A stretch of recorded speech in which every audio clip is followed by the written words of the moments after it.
Collegium प्रणाली के बारे में आज अध्ययन करेंगे।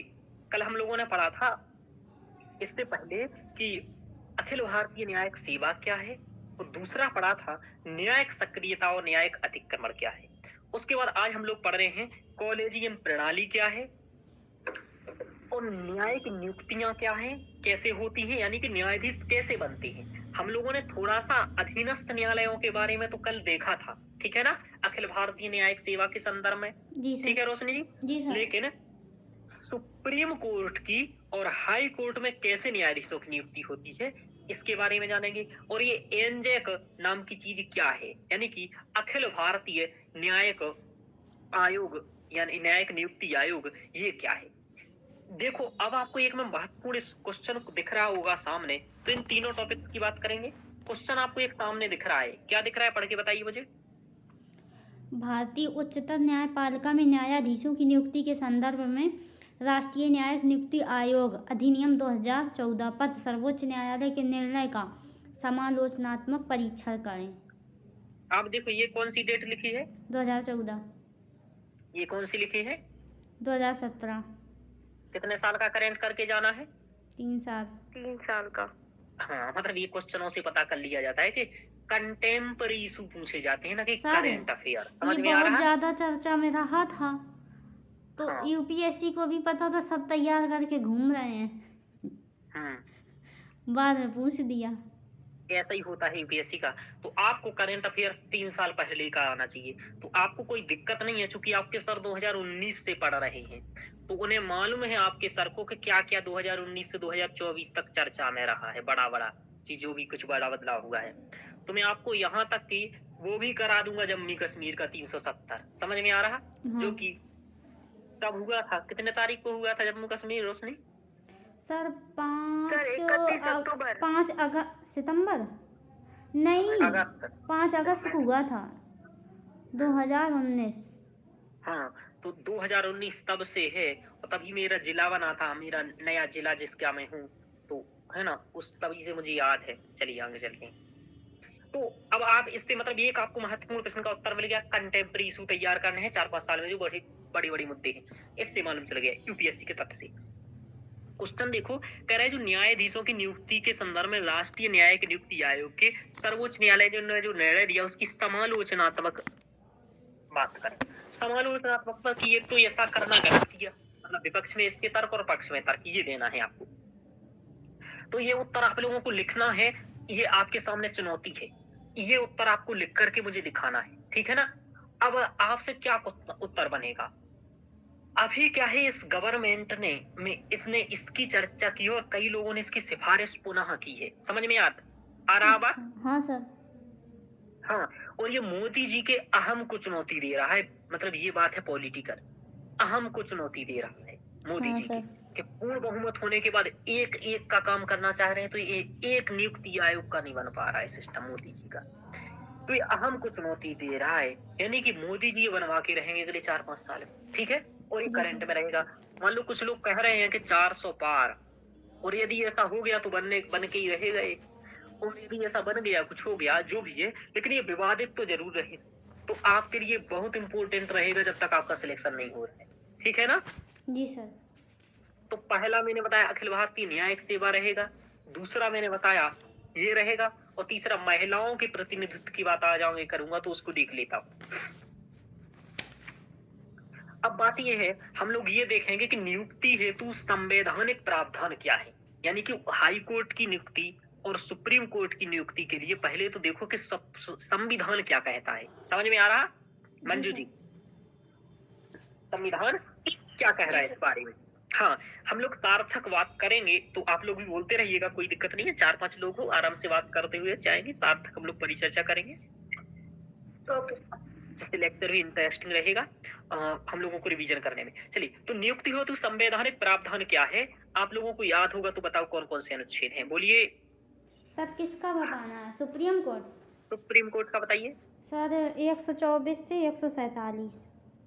तो एक नियुक्ति का प्रावधान कहाँ है? सर नियुक्ति का प्रावधान सर 124 नहीं सर, 125। हाँ हाँ, अब देख लीजिए क्या है, संरचना गठन 124 ही आप कह सकते हैं इस मामले में, ठीक है? अच्छा ध्यान रखिए। जी सब आर्टिकल भी है उसमें। हाई कोर्ट का कहाँ है? सर। हाई कोर्ट का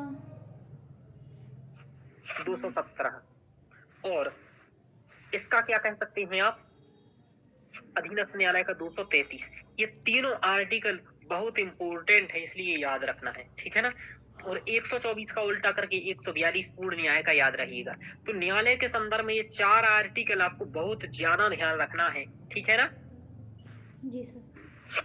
हाँ, यानी कि राष्ट्रपति, उच्चतम न्यायालय तथा उच्च न्यायालय के न्यायाधीशों की नियुक्ति के लिए कुछ न्यायाधीशों से परामर्श के उपरांत करेगा। यानी कि क्या लिखा है अनुच्छेद में? ये लिखा है कि राष्ट्रपति नियुक्ति करेगा। तो हाई कोर्ट के, सुप्रीम कोर्ट के जजों की नियुक्ति कौन करता है बोलो? Supreme court collegium. हाँ, सुप्रीम कोर्ट यानी कि राष्ट्रपति करता है। कौन करता है? राष्ट्रपति, ऐसा कहना है आपको, ठीक जी है? सर, जी। अनुशंसा आप कॉलेजियम नहीं कहेंगे, आप क्या कहेंगे? राष्ट्रपति। प्रीलिम्स के लिए है। दूसरा, सर। कुछ न्यायाधीशों से परामर्श करेगा, ये प्रीलिम्स के लिए। कॉलेजियम प्रणाली का उल्लेख संविधान में नहीं है, ये बात प्रीलिम्स के लिए है। ऐसे ही उच्च न्यायालय में लिखा है कि उच्च न्यायालय के न्यायाधीशों की नियुक्ति राष्ट्रपति करेगा, ठीक है? और उच्च न्यायालय के कॉलेजियम की सिफारिश के आधार पर, ऐसा नहीं लिखा है, यानी कि मतलब ऐसा लिखा है कुछ न्यायाधीशों के परामर्श के उपरांत। अब यहाँ लिखा है अधीनस्थ न्यायालयों के या जिला न्यायालयों के न्यायाधीशों की नियुक्ति राज्यपाल करेगा। यहाँ क्या करेगा? राज्यपाल करेगा। लेकिन किसकी अनुशंसा पर करेगा? उच्च न्यायालय के न्यायाधीश। हाँ, उस राज्य से संबंधित उच्च न्यायालय की अनुशंसाओं के आधार पर। तो ये आपको क्लियर हुआ एकदम डाटा? हाँ सर। हाँ, ये डेटा क्यों बता रहे हैं? एक तो डाटा बता रहा हूँ मैं इंटू वगैरह लिखने के लिए ये डाटा, और दूसरा प्रीलिम्स के लिए। प्रीलिम्स के लिए इंपॉर्टेंट है, ये आर्टिकल आपको भी यूज भी करने होंगे। इससे भी चूंकि नियुक्ति का दायर क्वेश्चन आएगा तो आपको संवैधानिक प्रावधान मालूम होना चाहिए, ठीक है ना? जी सर। तो इतना समझ में आया? सुप्रिया, मंजू जी, शिल्पा जी? जी सर। हाँ हाँ सर। अब मुझे बताइए, एक कॉलेजियम कहाँ से आया? बताओ मंजू जी, मालूम है कुछ कॉलेजियम कहाँ से आया? सर न्यायपालिका ने ही खुद ही ये उत्पन्न किया होगा, बनाया होगा, और क्या।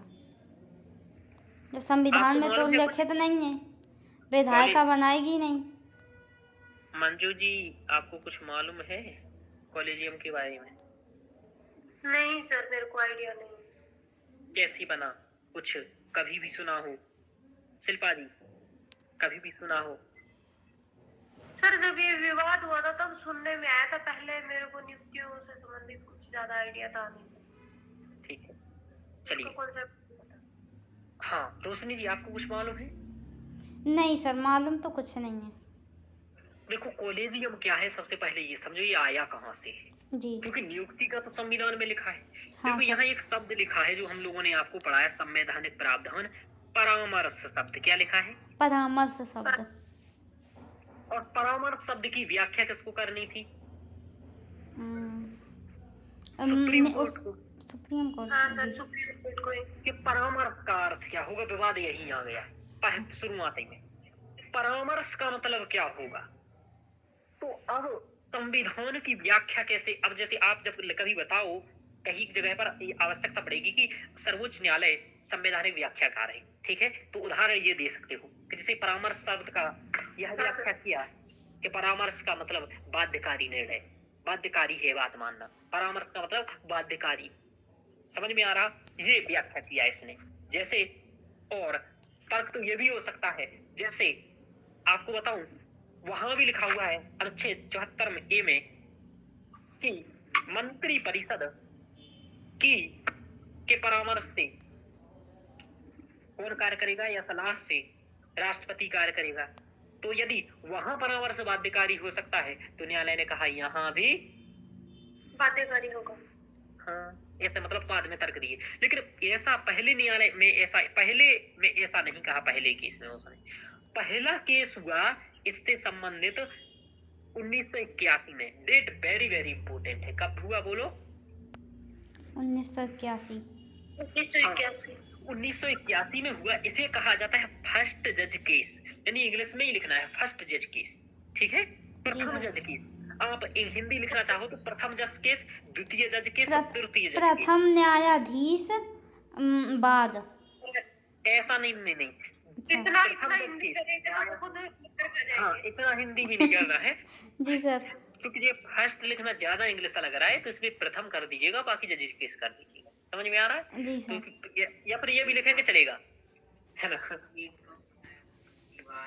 एकम न्यायमूर्ति वादे, है ना? हाँ, राष्ट्रीय महोदया उक्तवान ऐसा कहोगे? रिकॉर्डिंग हो रही है।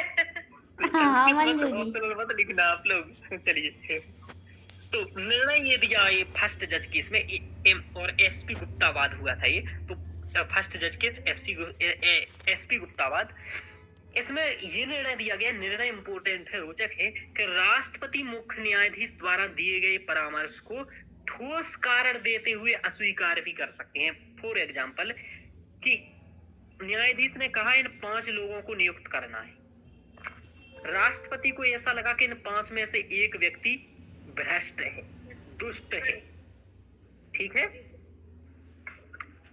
हाँ, तो उन्होंने इसके ठोस कारण देते हुए इस व्यक्ति को हटा सकते थे। हाँ सर। ऐसा पहले केस में हुआ, तो ये बात हुई। तो फिर ये मतलब ये निर्णय सुप्रीम कोर्ट ने स्वयं दिया, लेकिन ऐसे अपनी बात से पलटने का अधिकार है किसको? न्यायालय, ध्यान रखिएगा। तो यहाँ क्या हुआ कि न्यायपालिका में के क्षेत्राधिकार में कमी आया और कार्यपालिका के क्षेत्राधिकार में क्या हुआ? वृद्धि हुआ। बात ये नहीं है, बात सरकार की ताकत की भी है। शुरुआत में हमारी न्यायपालिका कमजोर थी। इस समय कौन था पीएम?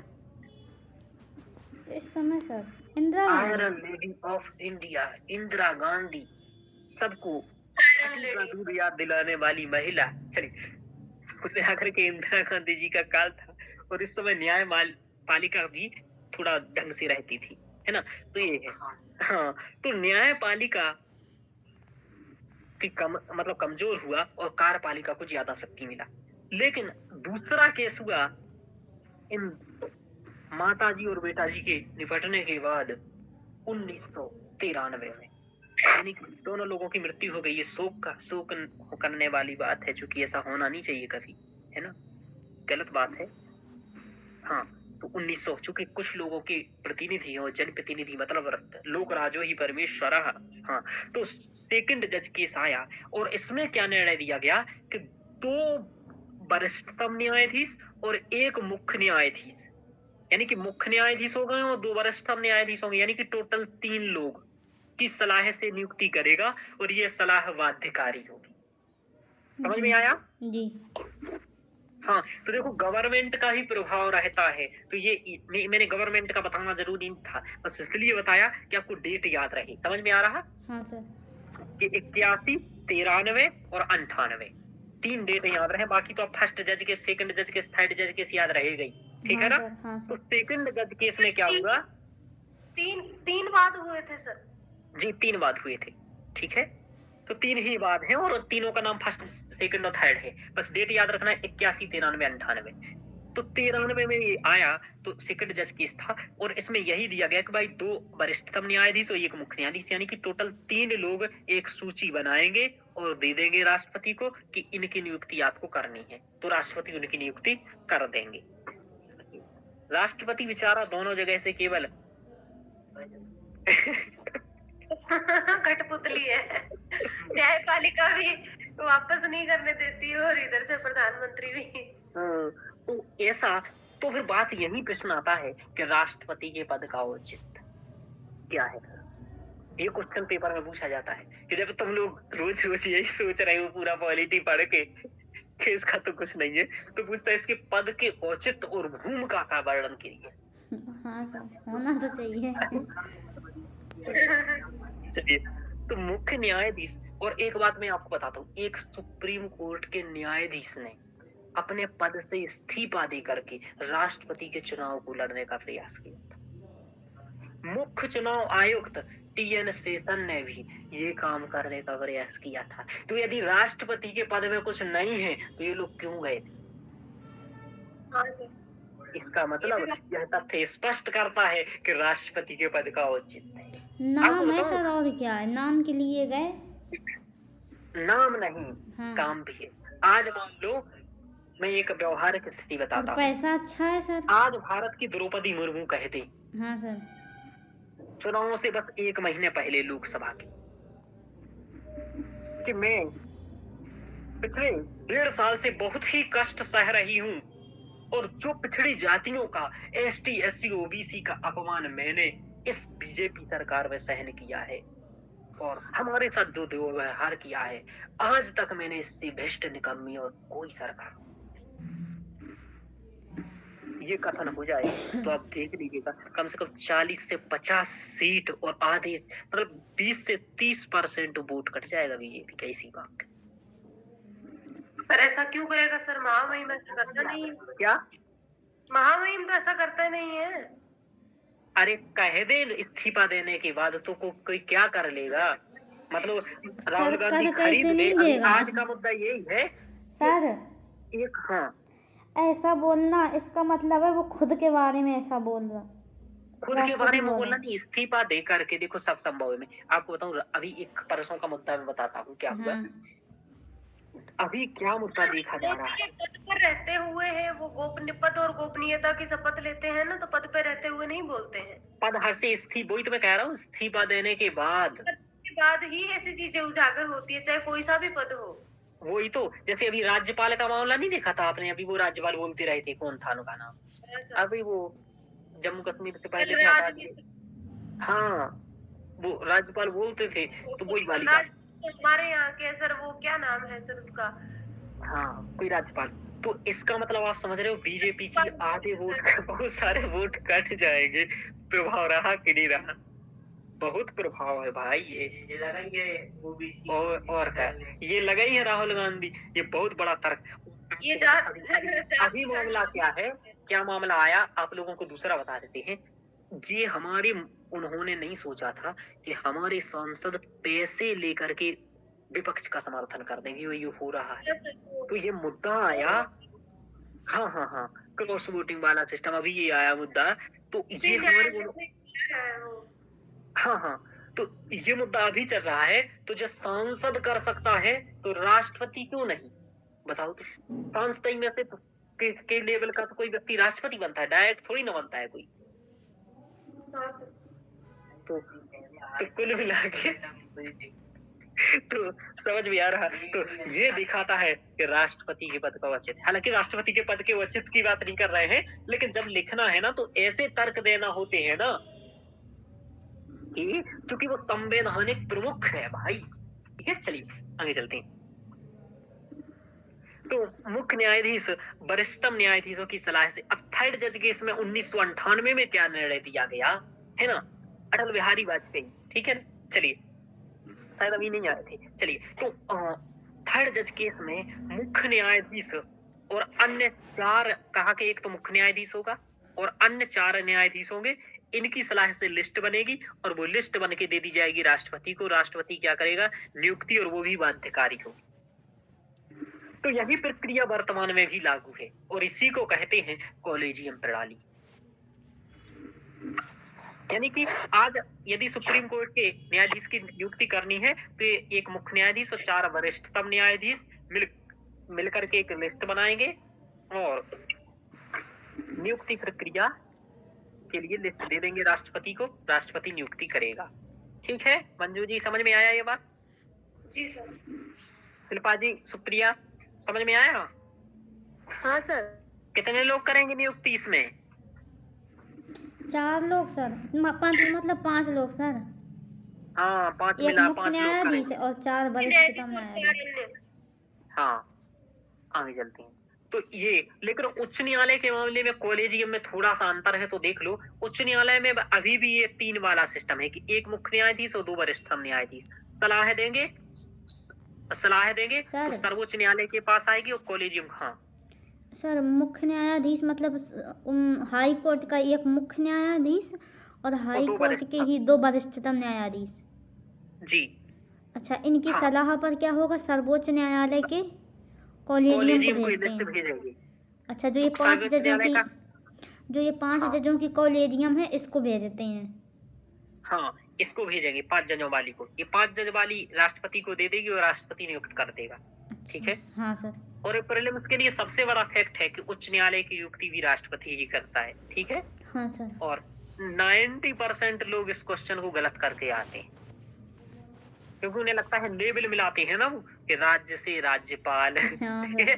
केंद्र से राष्ट्रपति, लेकिन ऐसा होता नहीं है। ठीक है, क्योंकि वो बीच का आदमी है ना। चलिए आगे चलते हैं। राष्ट्रपतियों की संघीय प्रणाली, हमारी ये प्रणाली कुछ अद्वितीय है, अलग है। तो ये हम लोगों ने देखा कि संविधान में क्या है और अभिनियुक्ति कैसे हो रही है। अब दिक्कत क्या है फिर इसमें, मतलब अभिनियुक्ति ऐसे हो रही है तो इसमें दिक्कत क्या है? बढ़िया 5 न्यायाधीश कर रहे हैं, क्यों मंजू जी, क्या दिक्कत है? कुछ दिक्कत तो क्या है ना समस्या सर। है? क्या है मंजू जी समस्या, बताइए। शिल्पा जी क्या समस्या है इसमें? क्या क्या दिक्कत है? सर अभी बच्ची मेरे पास है। ठीक है शिल्पा जी, मंजू जी क्या दिक्कत है? चलिए अब कुल मिलाकर के अभी दिक्कतों की बात हम कर लेते हैं, लेकिन उससे पहले इंट्रो में लिखना पड़ेगा कि इसके बारे में। तो क्या लिखेंगे? 3 जजेस केस के माध्यम से कॉलेजियम प्रणाली का विकास हुआ, जो कि मुख्य न्यायाधीश सहित अन्य 4 वरिष्ठतम न्यायाधीशों का समूह होता है। तो कॉलेजियम क्या है? यही है जो मैंने 4 लाइनें बताया। 3 जजेस केस के माध्यम से कॉलेजियम का विकास हुआ, जो कि मुख्य न्यायाधीश सहित अन्य वरिष्ठतम न्यायाधीशों का समूह होता है, जो कि न्यायाधीशों की नियुक्ति व स्थानांतरण हेतु राष्ट्रपति को परामर्श देते। ठीक है? जी सर। हाँ, तो संवैधानिक प्रावधान, अब आप तीनों का संवैधानिक प्रावधान को भी यहाँ उल्लेख करना चाहें तो आप तीनों का संवैधानिक प्रावधान भी बता सकते हैं, लेकिन यहाँ संवैधान तीनों की बात नहीं हो रही है, क्योंकि आप ये जो डाटा बता रहे हैं ना, ये आप केवल ये सुप्रीम कोर्ट के बारे में बता रहे हैं, इसलिए सुप्रीम कोर्ट के अनुच्छेद लिखना ज्यादा श्रेयस्कर और बेहतर रहेगा, है ना, सार्थक रहेगा। श्रेयस्कर शब्द नहीं यूज करना है, सार्थक शब्द ज्यादा यूज करना है ना।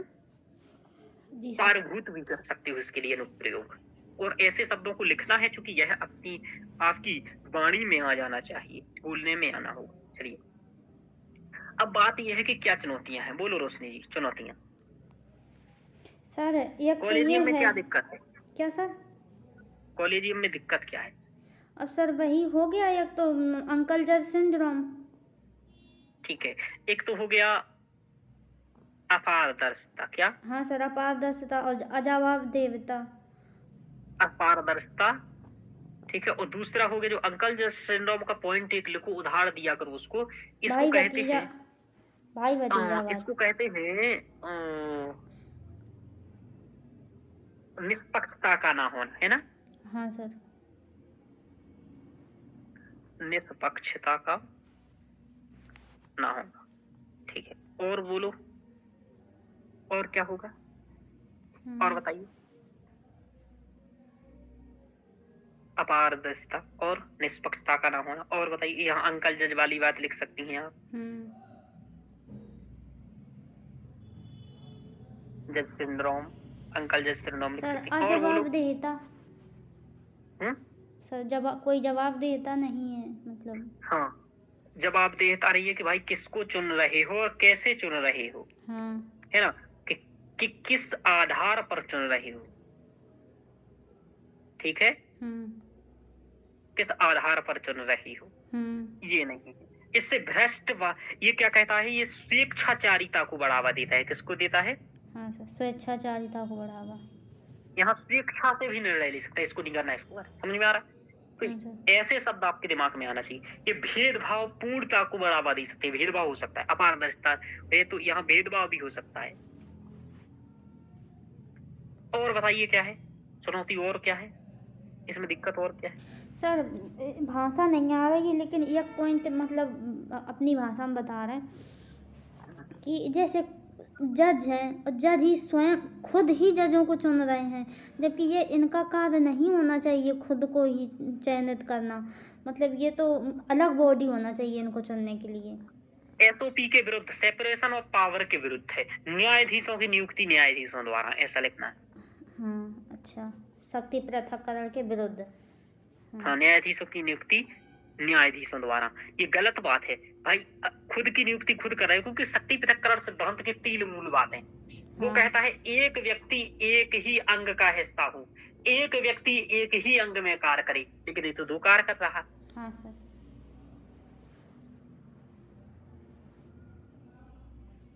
और बोलिए, और बताओ, और सोचो, सोचने में मदद कर दें यदि नहीं आएगा तो। और सोचो, महिलाएं क्यों नहीं पहुंच रही यहाँ तक? सर महिलाएं क्यों नहीं पहुंच रही हैं? मैं आपको बताऊं, टॉपिक सोचने लगा करो। जो मैंने टॉपिक पढ़ा है ना, हाँ। या फिर टॉपिक्स लिखाए हैं, वो सब सोचा करो।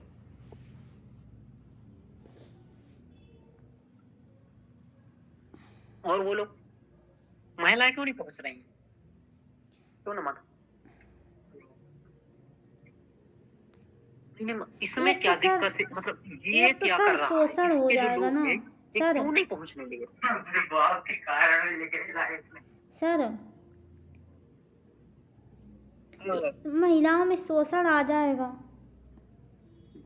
नहीं पुरुष आएगा। महिलाओं के प्रति अपने दिमाग में क्या रखते हैं? यौन शोषण। बा- सर कमतर समझना और पितृसत्तात्मक सोच का हावी होना।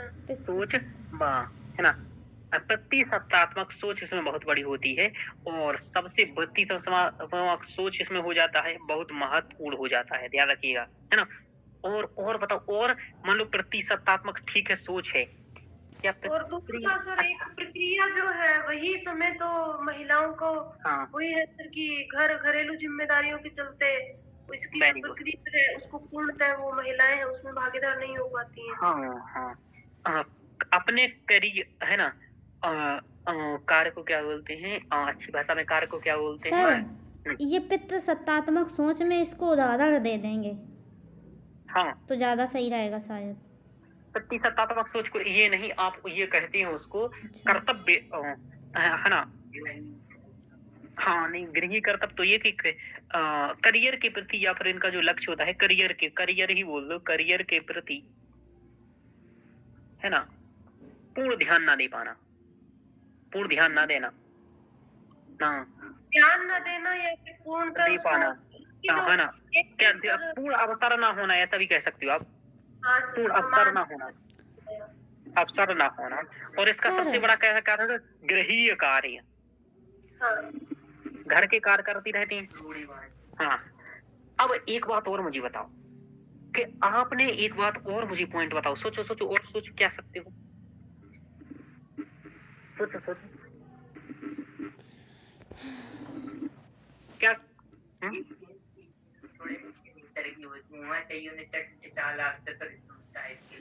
सर ये तो पितृसत्तात्मक सोच। मतलब अब चलो हम अब सोचने में मत वो करते हैं। सर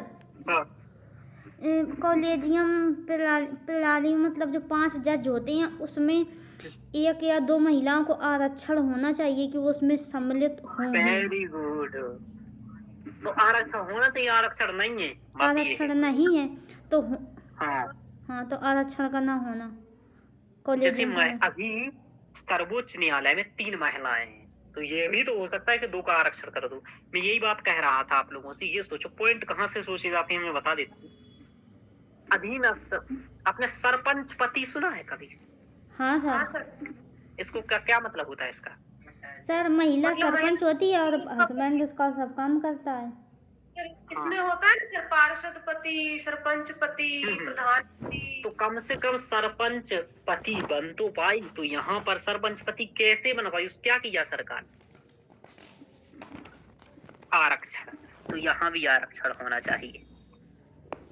जैसे न्यायपालिका में आरक्षण है, तो यहाँ आरक्षण कर दो, और आप इसमें कर दो कि 2 महिलाएं और 3 पुरुष। जी सर। ठीक है, कम से कम 2 महिलाएं होंगी तो विरुद्ध तो जाएंगी। हाँ सर। और आपको बताऊं इसके तहत क्या होता है? एक निर्णय होता है, अभी आगे टॉपिक्स पढ़ाऊंगा, न्यायिक बहुमतवाद। क्या होता है? न्यायिक बहुमतवाद है। जैसे क्या है कि 10 लोगों की बेंच बैठी, ठीक है, हाँ, 10 लोगों की बेंच बैठी, 6 ने पक्ष में दिया, 4 ने पक्ष में नहीं दिया निर्णय। तो 4 ने पक्ष में नहीं दिया, यहाँ 6 ने दिया, तो ये क्या हुआ? न्याय का बहुमतवाद है 6 लोगों का। लेकिन तो वहां बहुमतवाद को स्वीकारा जाता है कि 6 ने कह दिया, 4 ने नहीं कहा। लेकिन उन 4 के केस का भी तो कुछ महत्व है, उनके तर्क है ना, समझ में आ रहा? जिन्होंने अस्वीकार किया उनके भी कुछ तर्क होते हैं। यहाँ इन सांसदों ने ऐसा नहीं होता केवल बटन दबा दिया, ठीक है, इधर लिख कर के तर्क देने पड़ते हैं न्यायपालिका में, ठीक है। तो उनके तर्क का कुछ महत्व है।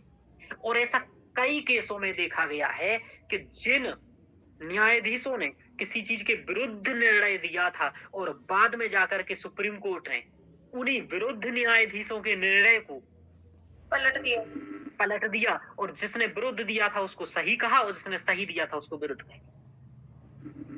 जैसे इसी के मामले में जो पहला केस था ना, जो फर्स्ट जज केस, उस को बदला कि नहीं बदला बाद में? फर्स्ट जज केस में ये कहा गया था कि ठोस कारणों से ऐसा कर दो। तो इसके लिए कुछ लोग विरुद्ध थे इसमें, वो कह रहे थे नहीं भाई, होना ही नहीं चाहिए। क्या नहीं होना चाहिए? ये कहीं नहीं लिखा है। परामर्श का मतलब ये होता ही नहीं है कि ठोस कारण दे करके कर दो, ये कभी लिखा ही नहीं है। लेकिन ठोस कारण के विरुद्ध ऐसा नहीं है इसका मतलब, और बाद में वही जाकर के लागू किया सेकंड जज केस में उन्हीं का। तो यानी कि जो सहमत नहीं है, इसका मतलब ये नहीं कि उनकी बात में दम नहीं है। ऐसा भी कारण है तो उसको महत्व मिलना चाहिए। हाँ, यानी कि अल्पसंख्यक का भी महत्व है, और एक लोकतंत्र का यही वैशिष्ट्य है, उत्कृष्टता है कि अल्पसंख्यकों को भी महत्व है। यहाँ आर्टिकल के तहत भी है 29-30, और वैसे भी महत्व है क्योंकि यहाँ सभी की बात करता है, सभी के वर्ग की बात करता है, सार्वभौमिक अधिकारों की बात करता है, सार्वभौमिक वयस्क मताधिकार की बात करता है। ये दिखाता है भाई हमारे यहाँ सबका महत्व है, एक एक वोट का महत्व है। समझ में आ रहा? सबका महत्व है, लोकतंत्र, जनतंत्र। तो ये आरक्षण कर सकती है। तो ये दिखते हैं। अब ये एक बार स्क्रीनशॉट ले सकते हैं चाहे तो, क्योंकि आगे मैंने लिखी है, इसमें से हो सकता है मैंने आगे कुछ लिखी ही ना हो, क्योंकि मैं पहले चाहता हूँ कि आपसे चर्चा करूँ एक एक पॉइंट पर, फिर आगे पढ़ा दूं, क्योंकि इससे आपको दिमाग में जाता है। देखो, तो आरक्षण का प्रावधान कर देना चाहिए। हाँ सर। महिलाओं के लिए जहां महिलाएं कम देखे वहां आरक्षण लगा दिया करो आप लोग, जरूर ये याद कर लो, ठीक है। जहां देखे महिला कम वहां लिखो आरक्षण का उपाय, जहां देखे पैसा कम वहां चुनावी बॉन्ड। समझ में आ रहा है? हाँ ये बातें मैं पहले बता चुका हूँ आपको। हाँ, पिछले बेच, हाँ सॉरी, चुनावी बॉन्ड कह रहा था, कोई भी बॉन्ड नाम लगा दिया करो जिसकी बॉन्ड चाहिए बस उसके। महिला सशक्तिकरण बॉन्ड अभी भी होते हैं, आपको मालूम हो तो, ठीक है। वुमेन एम्पावरमेंट बॉन्ड, ठीक है, उसमें हमारे जैसा व्यक्ति निवेश करेगा, क्योंकि हमें जो चाहता है कि महिलाओं को आगे बढ़ाना है वो निवेश करेगा, और कई लोग ऐसे हैं अच्छे अच्छे जो चाहते हैं, ठीक है। और महिलाएं स्वयं करेंगी, लेकिन महिलाएं कम करेंगी, क्योंकि महिलाओं से जलती जाना है। चलिए आगे है, पर अच्छा ऐसा सभी महिलाएं भी नहीं है, ठीक है। चलिए आगे चलिए। तो ये देखो, भारत में न्यायाधीशों की नियुक्ति या कॉलेजियम प्रणाली में समस्याएं क्या हैं, जिसके कारण अब आपसे ये क्वेश्चन पूछेगा कि अखिल भारतीय न्यायिक सेवा की मांग के पीछे निहित कारण क्या है। तो यही सब कारण समझ में आ रहा? हाँ, जैसे कि पारदर्शिता का ना होना सबसे बड़ी दिक्कत है। क्या है? पारदर्शिता का ना होना। तो इससे क्या होता है? सुशासन के विरुद्ध है भाई। सुशासन सबसे पहले क्या कहता है? पारदर्शिता लाओ। कैसे? सिटीजन चार्टर, ठीक है। हाँ सर। सिटीजन चार्टर लाओ, आरटीआई लाओ। आरटीआई के तहत भी नहीं है। अच्छा, ये क्या किस आधार पर निर्णय ले रहे हैं? ये रिपोर्ट भी आरटीआई के तहत नहीं मिलता है न्यायालय का। तो ये भी एक मुद्दा बनता है अभी आगे जाकर के कि न्यायालय को क्या आरटीआई के दायरे में होना चाहिए अथवा नहीं। तो अच्छा सर, आरटीआई के दायरे में नहीं है ये? क्या? ये न्यायालय में मतलब ये जो भी है नियुक्ति है, इसके कारण वगैरह जो भी जान सकते हैं अपन, मतलब इसकी सूचना है वो। हाँ, तो भाई तो ये सूचना प्रशासन के विरुद्ध है ना। अब देखो, एक आपको सूचना के अधिकार का भी एक पॉइंट यहाँ मिला। क्या मिला? सूचना के अधिकार का पॉइंट ये मिला कि सूचना का अधिकार की एक ससीम है, कम से कम उसकी पहुंच ही नहीं है सब जगह तक। समझ में आ रहा? सूचना का अधिकार ससीम है भाई, सूचना चाहिए हमें, कहीं से मिले, हमारी सरकार, हमारा न्यायालय, हमारा सब। तो सूचना के अधिकार की भी ये दिक्कत है। तो सूचना के अधिकार की विश्वास है। अब देखो मैंने सुशासन के विरुद्ध लिखा, तो यानी कि सुशासन के यानी कि न्यायालय में पारदर्शिता क्यों नहीं है, क्योंकि और तो सुशासन के अनुकूल नहीं हो पा रहा है सुशासन। ध्यान रखिए, भाई भतीजावाद हो जाता है पारदर्शिता हो।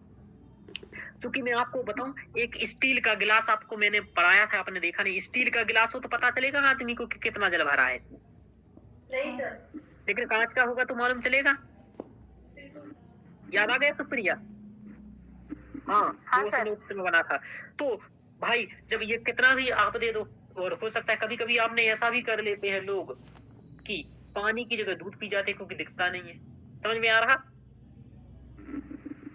मतलब कुछ भी पी जाते हैं, रखा है गिलास में, है ना? हाँ सर।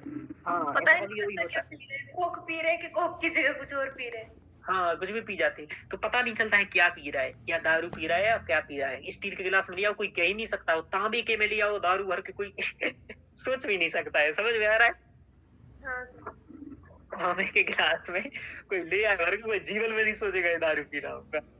चलिए, तो ये है यानी कि तो ये अपारदर्शिता हो जाती, तो खुला खुला दिखे सब कुछ, है ना? भाई भतीजावाद, ध्यान रखिएगा। भ्रष्टाचार भी हो जाता है, भाई दिख नहीं रहा है, उन्होंने कहा ये भैया हमारा नाम लिख देना लिस्ट में, 5 करोड़ दूंगा, 5 करोड़ लिख दे, है ना? तो ये भी हो जाता है भाई, भ्रष्टाचार भी तो होता है पैसे, है ना? अंकल जज सिंड्रोम हो जाता है, भैया उनका अपना ही बेटा है, देख लेना हम देंगे सर, ऐसा। सर जैसे अब आंसर राइटिंग कर रहे हैं, ठीक है, हाँ, तो और वहाँ पर ये पॉइंट लिखना है कि अंकल जज सिंड्रोम, और उदाहरण पे भाई भतीजावाद और भ्रष्टाचार दे दिया, तो वो कैसा रहेगा? अंकल जैसे भाई तो ये भी सब अच्छा रहता है, ठीक है, अच्छा। पर एक पारदर्शिता, अरे जो कुछ है वहाँ याद पर वहाँ सर अंकल जज सिंड्रोम और भाई भतीजावाद सेम ही हुआ ना सर? हाँ, तो सर एग्जांपल कैसे दे सकते हैं? हाँ ये भी थोड़ा सा गलत है, ऐसा नहीं दे सकते। मतलब पारदर्शिता लिखो, जवाबदेहिता लिखो, वो ज्यादा ठीक है। पारदर्शिता अब जवाबदेहिता का ना होना, ठीक है? अच्छा जी ओके सर। सर। हाँ, अगर पारदर्शिता अलग लिख दो, जवाबदेहिता अलग लिख दो, जैसा पॉइंट कम हो तो, जैसे पॉइंट कम नहीं हो, पॉइंट वहाँ क्या होगा, पेज कम होते हैं, पॉइंट कम नहीं, इसलिए आपको क्या करना है, सर दोनों एक साथ लिख देना। फिर तो ये भाई भतीजावाद और अंकल जज सिंड्रोम, ये तो पर्यायवाची टाइप के हो गए।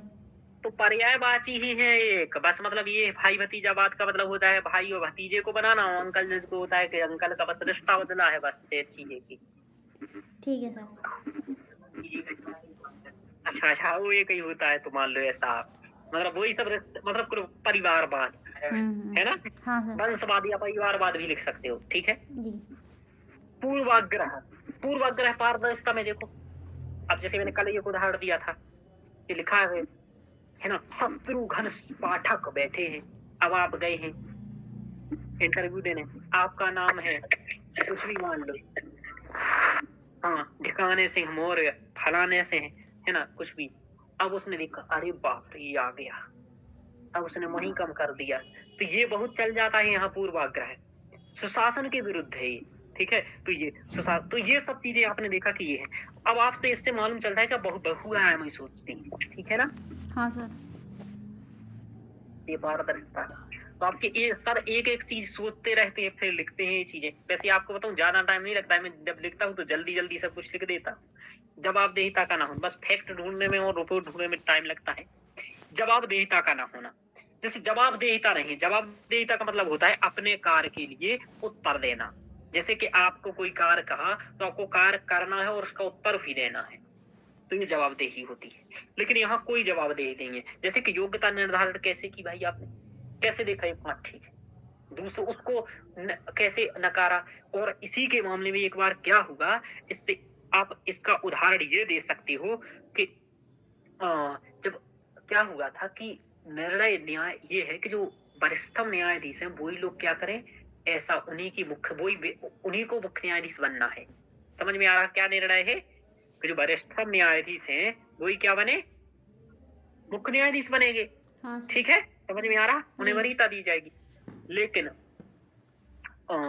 इंदिरा गांधी जी ने क्या किया कि 2-3 ऐसे न्यायाधीशों को नियुक्त करवा जो वरिष्ठतम न्यायाधीश नहीं थे और जिनको मुख्य न्यायाधीश बनना था उनको ना बना करके नीचे वाले न्यायाधीशों को बना दी। तो आप कह सकते हो इंदिरा गांधी के मामले में यहाँ उल्लंघन हो जाता है, जैसे कि उन इंदिरा गांधी के शासनकाल में।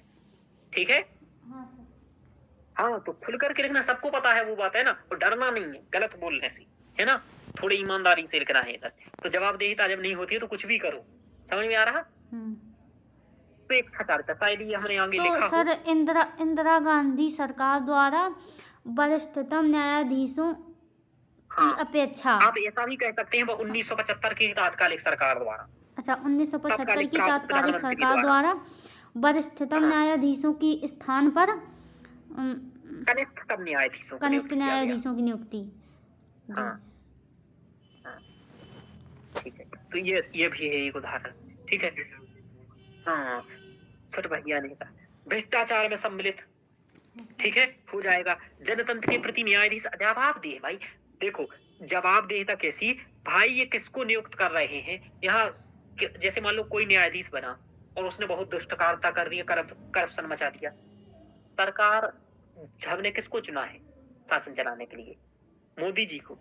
मोदी जी किसके प्रति जवाबदेह है, हमारी जनता के प्रति, क्योंकि मोदी जी ने करे कुछ भी भ्रष्टता का काम हो गया तो मोदी जी पर वो लगेगा, ए भैया राष्ट्रपति क्या कर दिए, किसको नियुक्त कर दिए, अनपढ़ हो का, ये वाली बात आ जाएगी। तो ये है कि जवाबदेह है भाई, न्यायाधीश थोड़ी ना जनता के प्रति जवाबदेह है, जवाबदेह तो है हमारी संसद, समझ में आ रहा, हमारी कार्यपालिका, तो उसके पास ऐसी शक्ति हो, तो ये भी जवाबदेहिता नहीं है इनकी किसी के प्रति। तो ये सबसे बड़ी इंपोर्टेंट बात है। तो ये आपने देखा दिक्कतें यहाँ कॉलेजियम में, ये समस्याएं हैं। और क्या समस्या है, ये कॉलेजियम शक्ति पृथक्करण के सिद्धांत के विरुद्ध है। अब देखो आप लोगों ने यहाँ पॉइंट बताए, लेकिन पॉइंट बताए सामान्य, समझ में आ रहा। हाँ सर। शिल्पा जी देख रहे हो, मंजू जी, हाँ हम लोग लिखते हैं सामान्य पॉइंट और इंग्लिश वाले लिखते हैं ये वाले पॉइंट जो मैं बता रहा हूँ। अब बस अंतर यही हो जाता कि हम लोग ऐसा इसलिए क्योंकि हमारे पास फैक्ट नहीं होते, तथ्य नहीं होते हैं, और यही सुधार के ये चीजें लिखना है। ये जो आपको आ रहा है ना कंटेंट, ये आप ऐसा मानिए स्वीकृति के बाद आ रहा है टॉपर्स की, ठीक है सर। ये शुरुआत में अभी दिक्कत होगी, हैबिट में बन जाएगा, जहाँ से 20 30 50 क्वेश्चन लिख लिए फिर अपने आप डाटा मांगेंगे लिखने के लिए। हाँ, और मेरे पास डाटा नहीं होता है तो मैं उत्तर ही नहीं लिख पाता हूँ, वो रुक जाता है। हाँ, न्यायाधीशों की नियुक्ति न्यायाधीशों द्वारा हो रही है, ये शक्ति पृथक्करण के सीधे विरुद्ध है, क्योंकि एक तंत्र का एक ही व्यक्ति न्यायाधीश होना, एक कार्य एक व्यक्ति एक ही तंत्र का में सम्मिलित हो, सभी में ना हो, तो यहाँ 2 में दिख रहा है। न्यायपालिका द्वारा ही मूल ढांचे का उल्लंघन, भाई उसने स्वयं कहा है कि सेपरेशन ऑफ पावर मूल ढांचे का भाग है, ऐसा कहा इंदिरा गांधी बनाम राजनारायण बाद में 1975 में, और खुद ही उसका उल्लंघन कर रहे हो,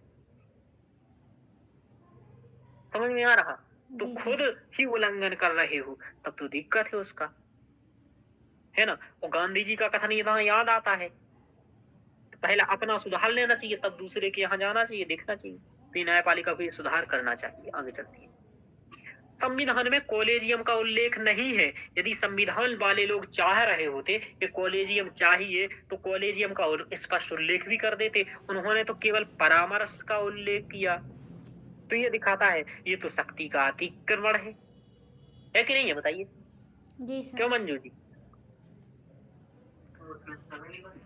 हाँ, यदि उन्हें आवश्यकता लगती, ये भी एक तर्क दिया जा सकता है कि वस्तुतः वकीलों की बहुतायतता, है ना, थी, और यदि आवश्यकता उन्हें लगती तो पहले ही कॉलेजियम जैसा कुछ बनाते थे। लेकिन एक बात बताऊं, वो नहीं बना सकते थे, क्योंकि नहीं, दिक्कत ये है कि ये जो कॉलेजियम का व्यवस्था का उल्लेख आया ना, ये कब पता चला, पहली बार एक मीटिंग की दिल्ली में बहुत सारे देशों के न्यायाधीशों ने, ठीक है, और वहां कई सारे न्यायाधीश आए, तो वही एक न्यायाधीश ने इस टाइप के सिस्टम की बात की थी, और वो बात एक न्यायाधीश ने भारत के ने पकड़ ली उसकी बात, और घर आकर के दिन भर सोचता रहा चाय पी करके। फिर उसने धीरे धीरे ये बात सर्वोच्च न्यायालय में पहुंचाई, और वो जब खुद पहुंचा वहां तो फिर उसने यही सब चीजें लागू किया, और बोला इस्तीफा दे दूंगा आज, लेकिन कॉलेजियम लागू करवाऊंगा। समझ में आ रहा है। तो ये संविधान सभा वाले लोग भी नहीं सोच पाए, ठीक है। इसका मतलब ये नहीं कि संविधान सभा वाले इतने विद्वान नहीं थे, इसका मतलब ये है सही है सर, ये कॉन्सेप्ट भी अपन ने लिया है सर विदेशों से। ये कॉन्सेप्ट विदेशों से नहीं लिया, ये अपने एकमात्र भारत ऐसा देश है पूरे विश्व में कि कॉलेजियम केवल भारत में है। देखो विचार किसी न्यायाधीश ने दे दिया, इसका मतलब ये नहीं कि वो उस देश का है, उसके देश में खुद नहीं है वो चीज। समझ में आ रहा? अच्छा हाँ सर। हाँ, मतलब विचार, जैसे मैं कोई विचार दे दूं और मेरी देश में वो चीज, विचार देना और होना देश में चीज बहुत अंतर होता है, व्यक्ति विशेष के विचार थे वो। चलिए, तो कॉलेजियम का है सिस्टम। मैं ऐसी कहानी इसलिए बताता हूँ क्योंकि मैं पढ़ता हूँ ना इधर उधर चीजें, ठीक है मंजू जी, ये ढूंढने के लिए तो मुझे मिलती है, तो मैं सोचता हूँ अपना ज्ञान जो ढूंढ करके लाया हूँ आप लोगों तक भी पहुंचा दूं। तो ऐसा आपको कभी मिले तो आपको बता रहे कि नहीं यार सर ने कुछ बताया था, और थोड़ा याद रहे इसलिए थोड़ी कहानियां बताता हूँ एक्स्ट्रा। तो ये शक्ति अतिक्रमण है ना, तो ये लोकतंत्र के भी प्रतिकूल है। क्यों? क्योंकि विश्व के किसी भी लोकतांत्रिक देश में ऐसी प्रणाली नहीं है, और न केवल लोकतांत्रिक, राजतंत्र देश। तो वैसे राजतंत्र की बात कह नहीं सकते क्योंकि वो तो खुद ही तीनों शक्तियां रखे रहता है, वहां सेपरेशन ऑफ पावर ही लागू नहीं होता है जहां राजतंत्र होता है। समझ में आ रहा? जी सर। हाँ, तो राजा के पास भी, में तो सर कैसे कॉलेजियम खुद राजा ही होता है। हाँ, तो ये लोकतंत्र क्या कॉलेजियम राजा होता है? ये कहाँ से? राजा ही राजा ही सर्वा होता है, तो उसमें कॉलेजियम की जरूरत ही क्या है? हाँ, तो ये लोकतंत्र के भी प्रतिकूल है। तो देखो आप लोग, अपन लोगों ने कितने सारे आपने पॉइंट नहीं सोचे, लोकतंत्र के प्रतिकूल है, संविधान में कॉलेजियम नहीं है, ये सब पॉइंट नहीं सोचे वहां, है ना, ये सोचना है। कई सेवानिवृत्त न्यायाधीशों द्वारा इसकी आलोचना की गई है। स्वयं सेवानिवृत्त न्यायाधीश कह रहे हैं कि भाई भतीजावाद होता है, इसके में मामले में व्यक्तिपरकता होती है और पूर्वाग्रह होता है। वो इसलिए उन्होंने कहा जब निकलेंगे तब देख। तो ये न्यायाधीश की आलोचना की है। ये नैतिक औचित्यता का भी प्रश्न यहाँ आता है कि आप खुद सोचो, एक बार खुद सोचो कि खुद ही खुद की नियुक्ति कर रहे हो। समझ में आ रहा है? अंतरात्मा का प्रश्न आता है यहाँ, समझ में आ रहा?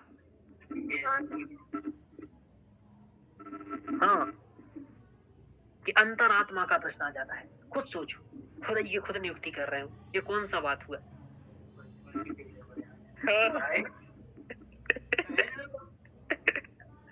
लेकिन चलिए, तो ये है, तो यानी कि गलत है। लैंगिक असमानता, अन्य उच्चतम उच्च न्यायालय में 11% महिलाएं हैं और पितृवादी सोच है, और सर्वोच्च न्यायालय की मुख्य एक ये भी लिख दिया करो, सुप्रीम कोर्ट में आज तक कोई महिला नहीं बनी है। ये वाला फैक्ट लिखते रहो अगले 2-3 साल। ये आपको बताऊं, ये तथ्य पिछले 50 साल से सभी यूपीएससी में लिख रहे हैं। जब तक आएगी नहीं, आएगी तब भी हो जाएगा कि अभी तक केवल एक ही महिला मुख्य न्यायाधीश बन पाई है। फिर उसका नाम होगा। और फिर ये भी तथ्य लिख रहे हैं, भारत अभी विकासशील देश से विकसित बनना है। ये पता नहीं मोदी जी कब तक लिखवाएंगे।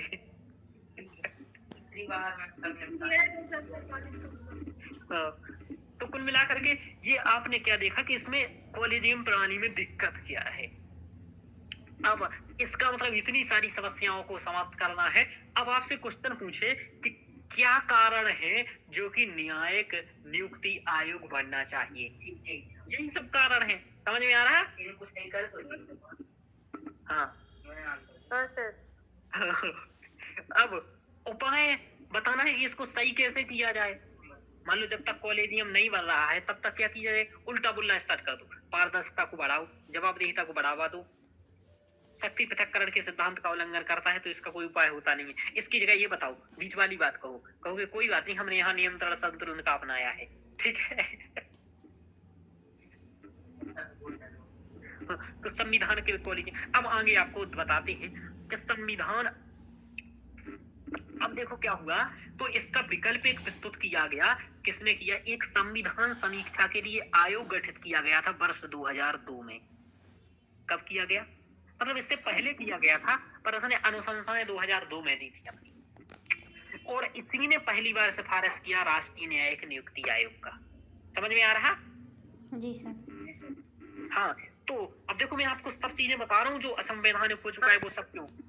हाँ, एक एक चीज बना के लाया हूँ स्पष्ट। तो समस्या देख लिया आपने क्या है वहां, तो उन समस्याओं को सुधारने के लिए एक संविधान समीक्षा हेतु आयोग गठित किया। उसने एक सुधार दिया कि राष्ट्रीय न्यायिक नियुक्ति आयोग का गठन क्या करिए भाई। ये किसने कहा? संविधान समीक्षा हेतु ये गठित आयोग। इसने बहुत सारी अनुशंसाएं दी, आपको बताऊं मैं आगे आपको पॉलिटी पढ़ाते हुए इसकी बातें बहुत सारी लिखाऊंगा। यदि आपके पास किसी के पास लक्ष्मीकांत हो ना, तो लक्ष्मीकांत में भी इसके बारे में पीछे लिखा है बहुत सारा। नई लक्ष्मीकांत होनी चाहिए, देखिए, है ना? सर मेरे पास है। सर अब तक कौन सा संस्करण आ चुका है? मैंने ली नहीं है सर, मुझे तो लेनी है। शिल्पा जी क्या? हाँ सर। मंजू जी मतलब अभी तक अपडेट संस्करण कौन सा आ चुका है इसमें? वो लेने की जरूरत नहीं है ना मंजू जी, अच्छा कोई जरूरत नहीं है उसकी, क्योंकि आपको मैं उससे अच्छी बुक बताऊंगा ये कुछ दिन में प्रीलिम्स के लिए, और मैं अब खुद ही पढ़ाने का सोच रहा हूँ, तो खुद ही पढ़ाऊंगा वो चीज, तो आप मत लीजिए। 200 पेज की एक बुक होगी, लक्ष्मीकांत का शॉर्ट नोट्स है, तो और लक्ष्मीकांत नहीं, वो एनसीईआरटी का भी है, तो मैं अभी आपको बता दूंगा। न्यायमूर्ति फातिमा बीबी, हाँ कंपाइलेशन होगा सर वो। 1929 कौन? अच्छा अच्छा अच्छा, हाँ हाँ, तो ये इनका नाम भी तो पढ़ा है मैंने इसलिए उस समय में। चलिए, वो भी बीवी थी तब थी। छोड़ो आगे चलते हैं, चले आगे। तो अब हम लोग देखते हैं राष्ट्रीय न्यायिक नियुक्ति आयोग क्या है। संसद द्वारा न्यायपालिका में नियुक्ति के संदर्भ में पारदर्शिता व जवाबदेहिता सुनिश्चित करने हेतु 99वां संविधान संशोधन के माध्यम से राष्ट्रीय न्यायिक नियुक्ति आयोग का गठन किया गया। समझ में आया राष्ट्रीय न्यायिक नियुक्ति आयोग क्या है? जी सर। क्यों गठन किया गया इसका, बोलो? क्योंकि सबसे बड़ी समस्या क्या है यहाँ? जवाबदेहिता और पारदर्शिता। हाँ, तो उसी को आपको उद्देश्य बना के लिखना है। संसद द्वारा न्यायपालिका में नियुक्ति के संदर्भ में पारदर्शिता व जवाबदेहिता सुनिश्चित करने हेतु 99वां संविधान संशोधन के माध्यम से राष्ट्रीय न्यायिक नियुक्ति आयोग का गठन किया गया। हाँ, ये काम क्या करो नमन, थोड़ा तुम भी पेन चलाई दिया कर। हाँ, अंडरलाइन हुआ है। हाँ, पर सही नहीं यार। हाँ, रहने दो, वो मत चलाना। वो क्या होता है, पहले हम लोग कर देते हैं ना, तो ये पेज बिगड़ जाते हैं, ठीक है, नोट्स का, इसलिए मैं नहीं करवाता। हाँ, टीचर मत जाए, मतलब इसमें ऐसा हो जाता है कि दिक्कत आती है। चलिए, तो ये क्यों बना बताइए शिल्पा जी, स्पष्ट है? सुप्रिया, रोशनी? हाँ सर। हाँ सर। क्यों बनाया गया ये एनजेक?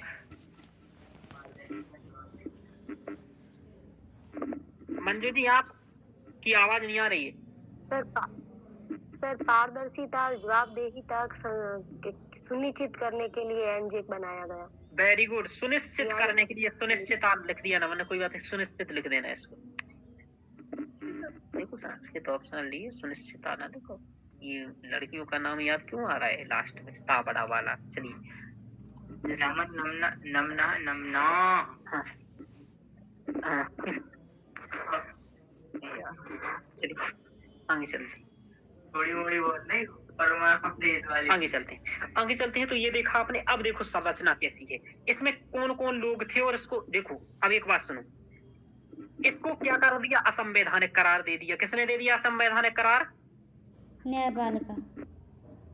अब बात ये है, आपसे इस क्वेश्चन में डिमांड ये है कि इसको असंवैधानिक करार क्यों दिया, और इसके कारण मुझे बता दो आप लोग, क्यों दिया होगा इसको? सर क्यों का दिया होगा, वो जो कॉलेजियम प्रणाली है उसमें कुछ जजों की, मतलब जजों की पूर्णतः भागीदारी नहीं होगी, राजनीति का हस्तक्षेप बढ़ जाएगा इससे। हाँ, वेरी, और क्यों इसको कहिए, और बताइए, और सोचिए, इतने पॉइंट लिख किया है, क्यों दे दिया?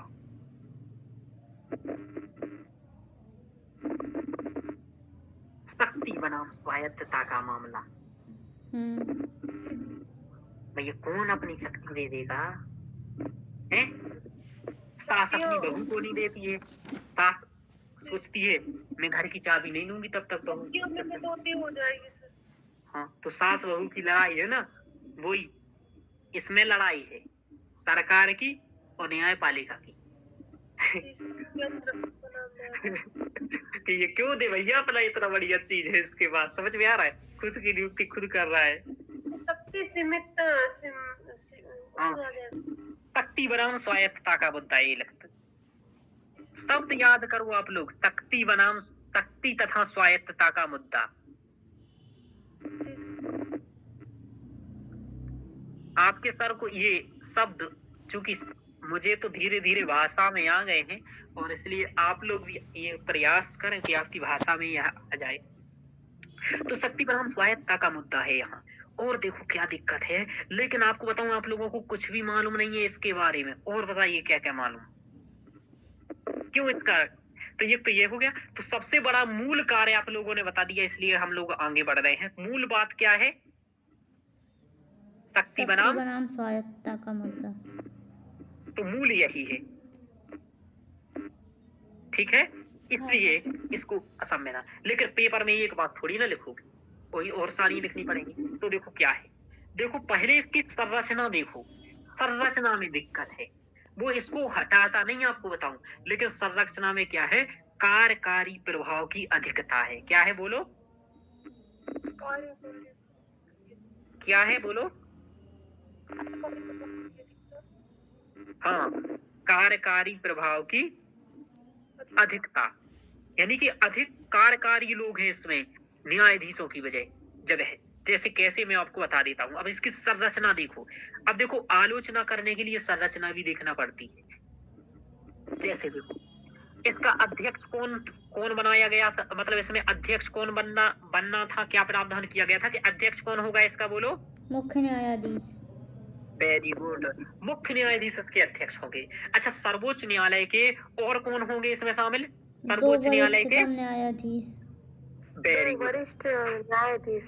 यानी कि अभी तक केवल 3 न्यायाधीश हुए, कितने हो गए, 3।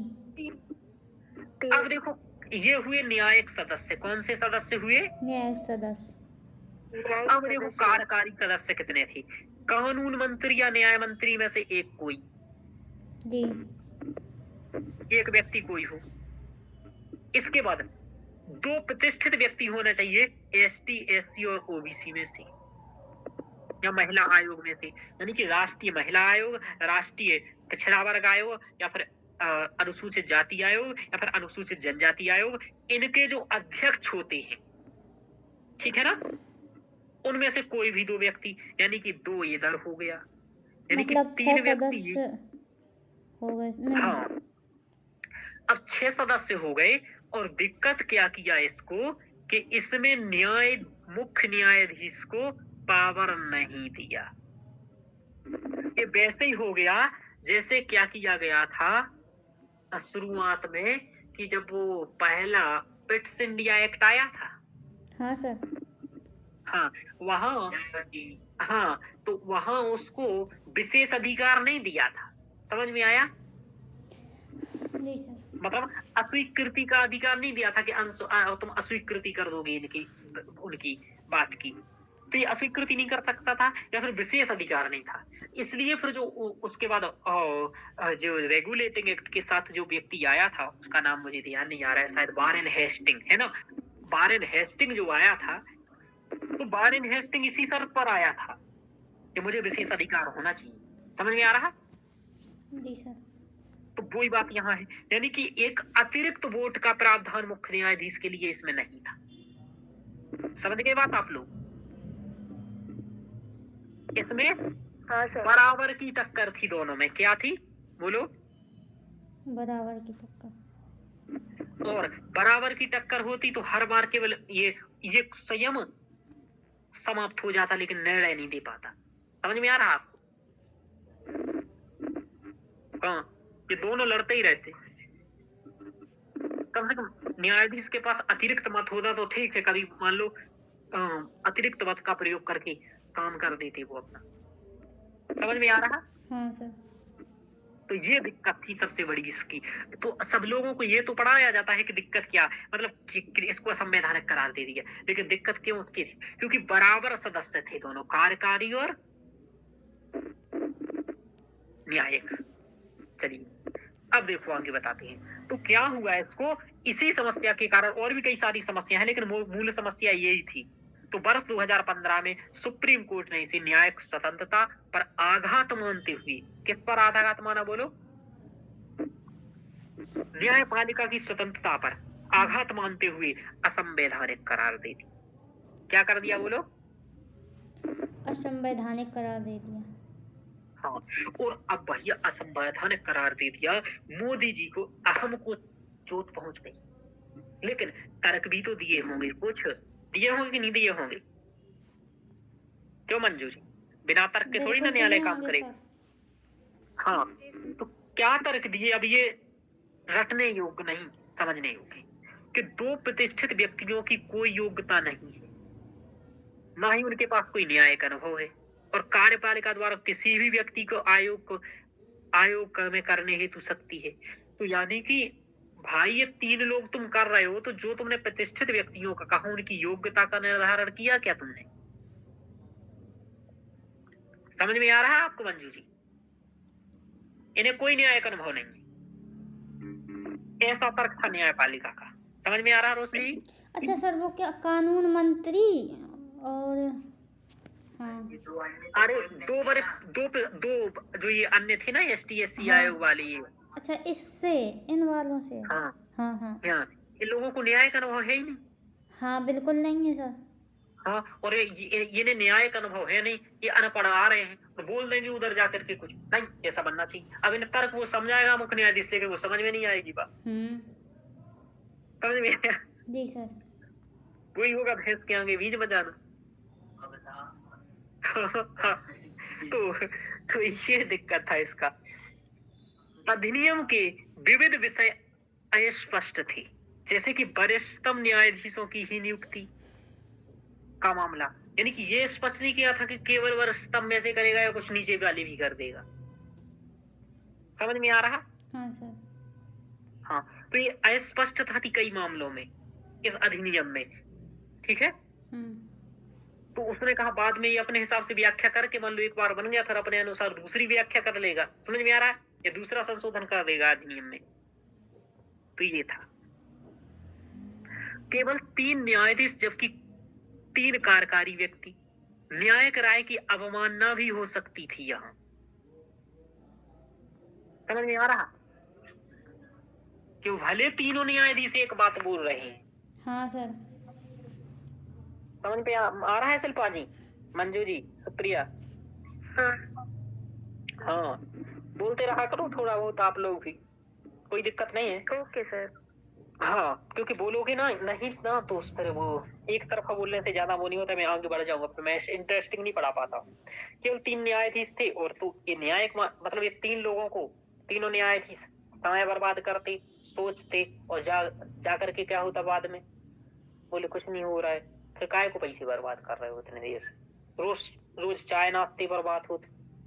और मुख्य न्यायाधीश के पास निर्णायक मत नहीं है, जैसे नियुक्ति में देरी होती इससे। अभी तो कम से कम सीधा है, लिस्ट बना के दे दिए, करो नियुक्त। समझ में आ रहा?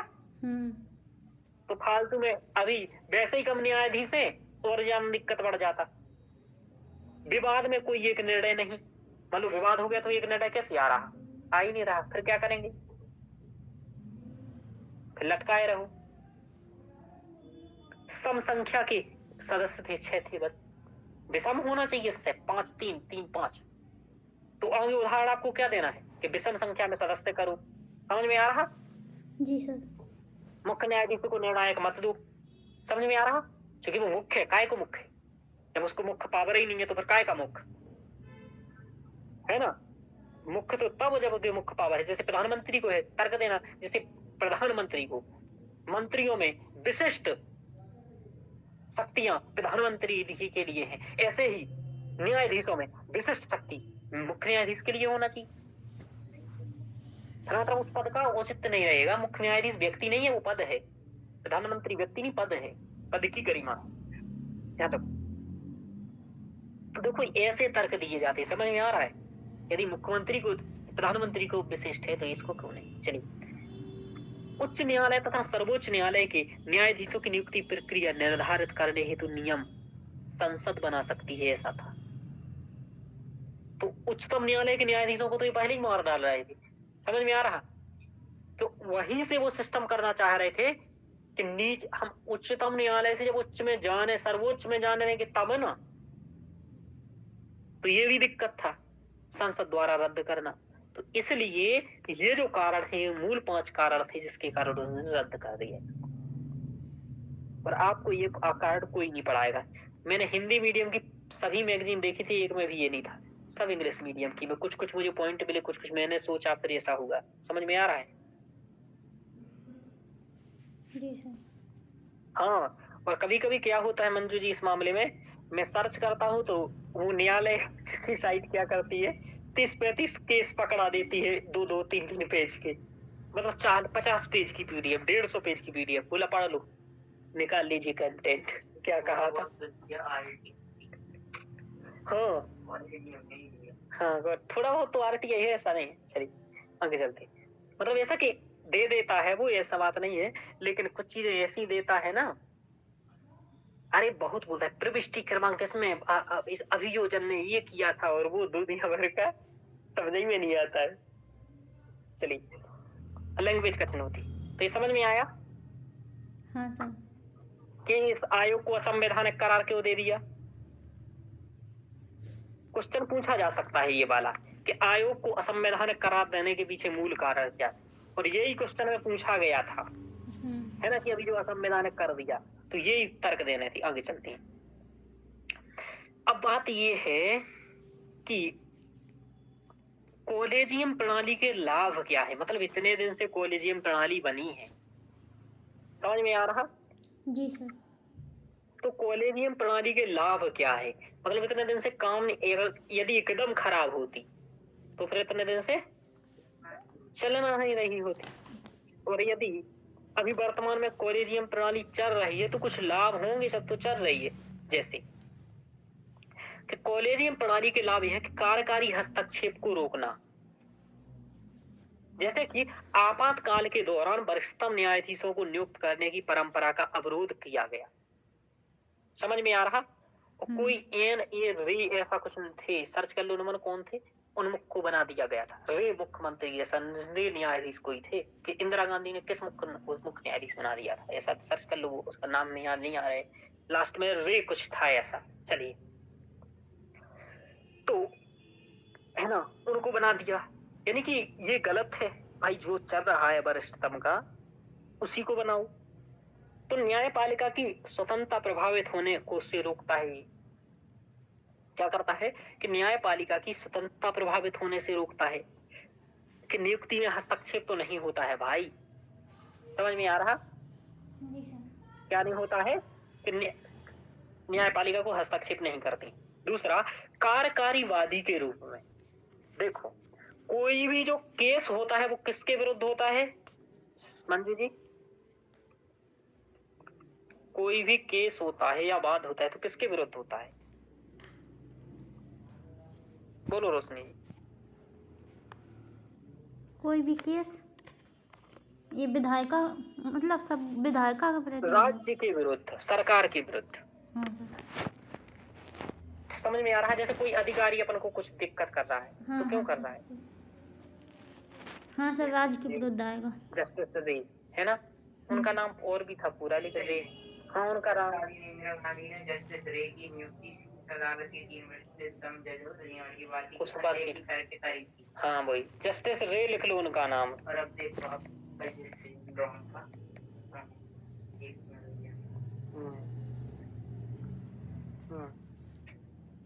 सर आज कितने टाइम तक होगी क्लास? 10 बजे तक। चलिए, कितना बजा है? 9:15। चलिए, हाँ चलिए सिंड्रोम, हाँ दादा थे, हाँ तो उनका अब पोता बना चंद्र। हाँ, तो ये तो बिल्कुल है, इसका मतलब ये तो उदाहरण है, ये चंद्रचूड़ है ना, आपको 2 बार चंद्रचूड़ पढ़ने को मिलेगा, तो इनके पिताजी थे वो। हाँ मतलब दादा, यशवंत विष्णु, उनको कहते हैं वी.वाई. चंद्रचूड़ या नहीं? ये सीवाई चल सी.वाई. चंद्रचूड़। तो ये मैं कंफ्यूज था एक दिन, फिर मुझे पता चला कि अरे बाप रे ऐसा कुछ सिस्टम है। ये मुझे पता था पहली बार, लेकिन नाम एकदम स्पष्ट नहीं था, है ना? समझ में आ रहा है? तो देख रहे हो भाई भतीजा बात का उदाहरण। दादा पोता दादा न्यायाधीश है हम आए, हाँ ऐसे कह सकते हैं भी। चलिए आगे समझ में आ रहा है? आगे चला जाए। हाँ सर। हाँ, तो न्यायपालिका की निष्पक्षता को प्रभावित होने से बचाती है। संविधान की रक्षा, यानी कि ये संविधान की भी रक्षा करती है कि अब जैसे 50% मामलों में मैं ये बता रहा था कि भाई राज्य के विरुद्ध ही केस होते हैं और स्वयं ये नियुक्ति करेगा कार्यपालिका, तो अपने वाले को तो बचा लेगा। जैसे कि अभी उसको क्या नाम हुआ था, वो खिलाड़ी का, वो कौन है उसका अध्यक्ष, वो भाजपा का था, उस पर यौन शोषण का मुद्दा का लगा था, हाँ ब्रजभूषण पर, फिर ब्रजभूषण तो बच जाएंगे। निष्पक्ष न्याय कैसे हो पाएगा? तो न्यायपालिका निष्पक्षता को प्रभावित हो जाएगी। सर वो तो बच गए वैसे भी।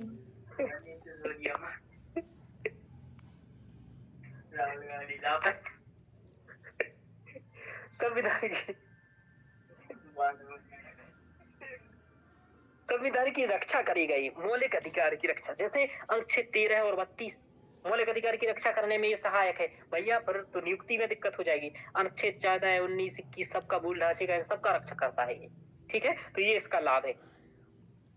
न्यायिक विशेषज्ञता का होना भी तो है भाई। ये कार्यकारी वालों को आता क्या है न्याय के वाले, नियुक्त किस आधार पर कर देंगे? जैसे न्यायाधीश विशेषज्ञ, और देखो न्यायाधीशों के पास न्यायिक विशेषज्ञता ही नहीं, ये भी पता होता है कि व्यवहारिक आचरण और मूल्यों का भी पता होता है। समझ में आ रहा? जी सर। हाँ, कैसे मंजू जी? कि जैसे आप मेरे पास काम कर रहे हो, पढ़ रहे हो, तो मुझे पता है मंजू जी कैसी हैं। समझ में आ रहा है शिल्पा जी? आपका भी पता है, शिल्पा सुप्रिया का भी मालूम है कि आप लोगों को कौन है, किरण जी का भी मालूम है ना? अब मुझे किसी को टीचर बनाने के लिए पढ़ाना हो कि भाई हमारी गद्दी कोई संभाले बाद में, तो मैं किसको वरीयता दूंगा? किरण जी को कभी नहीं दूंगा, ठीक है? सुप्रिया को कभी नहीं दूंगा, इतना कार है, घर की समस्याएं हैं, है ना? बाकी मैं देख सकता हूँ कि तीनों में से कि और लोगों को किसको देना है। तो ऐसे ही उसको समझ में आ रहा है? इसका मतलब व्यवहारिक भी तो कुछ चीजें होती हैं जो देखते आंखें दिखती हैं। समझ में आ रहा? जैसे कि एक व्यक्ति ऐसा है कि वो सोच ही खराब है उसकी, अब सोच का थोड़ी ना कोई तर्क दे सकता है न्यायाधीश, किसकी सोच खराब है इसलिए हमने इसको नियुक्त नहीं कर सकते।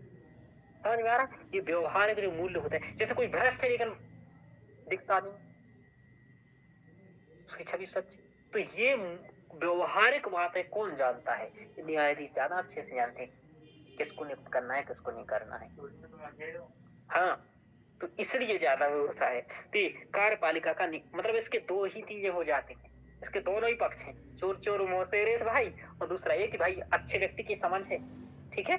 तो कार्यपालिका में न्यायिक कार्यकलाप की अनुभव व दक्षता की कमी है कार्यपालिका के पास, इसलिए इसमें ये कॉलेजियम के लाभ है, और कॉलेजियम के लाभ आपको समझ में आए। तो आपने कॉलेजियम के एक लाभ देख लिए, समझ में आ रहा? आपने कॉलेजियम का क्या देखा? ये देखा। अब बात ये है कि हमारे पास क्या है, अब ये चीज है कि अब हमें करना क्या है इसमें, सुझाव, पारदर्शिता को बढ़ावा, सुझाव। जी सर। तो कानून व न्याय मंत्रालय ने कहा है कि खोज सह मूल्यांकन समिति के गठन का सुझाव दिया है। कानून मंत्रालय ने, एक कानून व न्याय मंत्रालय ने कहा कि इसमें खोज सह मूल्यांकन चयन समिति बना लेनी चाहिए, जो कि योग्य उम्मीदवारों का एक पैनल गठन करना, और इन्हीं में से कॉलेजियम द्वारा नियुक्ति। मतलब पहले एक समिति चयन कर देगी बहुत सारे लोगों को, और फिर उसमें से कॉलेजियम नियुक्त कर देगा। तो ये भी एक ठीक है मामला। समझ में आ रहा है कि नहीं है? जी सर। हाँ, कि मतलब ऐसा कि जैसे कि कानून एवं न्याय मंत्रालय एक खोज सह चयन समिति बना लो, डायरेक्ट कॉलेजियम ना बनाओ। समझ में आ रहा है? जैसे राष्ट्रीय न्यायिक नियुक्ति आयोग है, वो तो डायरेक्ट नियुक्ति की बात करेगा। ऐसा होता कि राष्ट्रीय न्यायिक नियुक्ति आयोग कुछ लोगों की अनुशंसा कर देता कि 15 लोगों की। समझ में आ रहा? और इसमें से किसी भी 5 को चुनने का चयन होता कॉलेजियम को। हाँ, वैसे हाँ, तो ऐसे चुनने का होता तो कम से कम 15 में से 5 चुन लेते, ये वाली बात है। तो ये वाला इसने नहीं आया, ये उपाय बीच वाला है ना। हाँ सर। विधि आयोग ने भी कहा, चूंकि इतने विवादित मुद्दों में हम लोग अपनी बात नहीं कह सकते हैं, सड़क पर खड़े होकर के तो कुछ भी कह सकते हैं अपन, और बाद में भी आईएएस बनने के बाद कुछ भी बोल सकते हो। 100 में से 94 क्वेश्चन सही किए थे प्रीलिम्स केस में, कौन न करवा के चेक कर लेगा। समझ में आ रहा है कि 94 किए थे 15 मार्क्स सिखाएगी तब तक मोदी जी की सरकार बदल जाती है। तो वो कहेगा अरे वो गलती से निकल गया था, वो मैंने टेस्ट सीरीज के बोले थे, यूपीएससी के नहीं। चलिए, तो नियुक्ति में कार्यपालिका तथा न्यायपालिका दोनों हो, लेकिन मुख्य न्यायाधीश की प्रमुखता बाहर की जाए। समझ में आ रहा, ऐसा विधि आयोग ने कहा। तो मतलब वही वाला बात समझ में आ रहा है जो मैंने वहां बताया, ठीक है। एक बात बताऊं, वो पॉइंट मैंने यहीं से ले जा करके वहां डाला है, बस यही तो करना कि इधर का उधर। हाँ तो सर अगर वहाँ पर लिखेंगे तो फिर यहाँ पे सुझाव में इसको नहीं देंगे? नहीं, सुझाव में तो देना ही पड़ेगा, क्योंकि विधि आयोग का कह के वहां तो आप बता रहे हो कि भैया वहां आपने नहीं दिया तो दो उसको। अच्छा हाँ। अभी चुनौती में क्या बताए थे अपन कि उसको विशेष वो मोहम्मद विशेष पावर नहीं दिया। समझ रहे हो मंजू जी? सो जाओ आप लोग तो, है ना, कल से क्लास में मत आना आप लोग कोई भी। सर जग रहे हैं सर? तो बोलने में क्या दिक्कत है? ओके सर, अब बोलेंगे। हाँ, कॉलेजियम के विचार विमर्श प्रक्रिया का ऑडियो वीडियो रिकॉर्ड तैयार रखा जाए। जैसे क्या विचार विमर्श कर रहे हैं ये लोग, किस आधार पर निर्णय ले रहे हैं, तो उसका ऑडियो वीडियो रिकॉर्ड तैयार किया जाए। और ये न केवल अभिनियुक्ति में सहायक होगा, आगे भी न्यायाधीशों की नियुक्ति में सहायक होगा कि भाई उन न्यायाधीशों ने इस आधार पर चुना था, तो हमें भी उन आधारों को थोड़ा समझ लगना है। कहोगे कुछ न कुछ कि भैया जैसे ऐसा करना है कि इसके आचरण का 2 नंबर। समझ में आ रहा, ऐसा कुछ कुछ बना लो। जैसे कि उदाहरण भी दे सकते हो, जैसे कि विधि आयोग कुछ मानदंडों के आधार पर कर का बंटवारा करता है, ऐसे तुम भी कर लो। कितना अनुभव, इसका इतना नंबर, इसका इतना नंबर, व्यवहारिक आचरण का इतना नंबर, इसकी पूर्वाग्रह सोच इत्यादि का भी पॉइंट जोड़ लो, इसका 5 नंबर, 3 नंबर, 2 नंबर। समझ में आ रहा है? समझ पा रहे हो बात? हाँ सर। हाँ, जैसे मैं आप लोगों को चुनूंगा तो पहले चुनूंगा कि आप में से मास्टरी का अनुभव किसको है, इसका 5 नंबर, 10 नंबर है। तो आप में से मंजू जी को एक मास्टरी का अनुभव है। समझ में आ रहा? तो वरीयता क्लास में मास्टर बनाने की मंजू जी को देती जाएगी। फिर देखेंगे सेकंड नंबर पर किसको है, तो देखेंगे चलो ठीक है, मास्टर किसने किया है आप में से। समझ में आ रहा? एमए किसने किया है किसी विषय में, उसको वरीयता दे देंगे। समझ में आ रहा? फिर देखेंगे चलो ग्रेजुएशन ही किसने किया है, उसको वरीयता दे देंगे। बीएड किसने किया है, उसको वरीयता दे देंगे। मतलब इस टाइप से। समझ में आ रहा? हाँ सर। तो कुछ वरीयता का होना चाहिए कि मास्टर बनाने की भाई कुछ तो हो तुम्हारे पास, या तो एमए हो या बीएड हो या कुछ ऐसा हो, एमएड हो, या फिर हाँ कि मतलब 10 साल तुमने पढ़ा लिया हो ऐसा। तो कॉलेजियम द्वारा उम्मीदवारों के चयन और अस्वीकृति के कारणों का उल्लेख करना चाहिए। मतलब स्वीकृति और अस्वीकृति, किसी को चुना तो क्यों और किसी को नहीं चुना तो क्यों नहीं, तो फिर वो अपना सुधार करके आए भैया अगले बार। समझ में आ रहा है? जैसे किसी को नियुक्त नहीं किया, अस्वीकृत किया, तो भाई उसको किस आधार पर अस्वीकृत किया, इस आधार पर तो नहीं किया कि इसने एमए नहीं किया था, तो अगली बार फिर वो क्या करे, एमए कर ले, या फिर एक इतना बैग भर के कुछ कर ले। समझ में आ रहा है?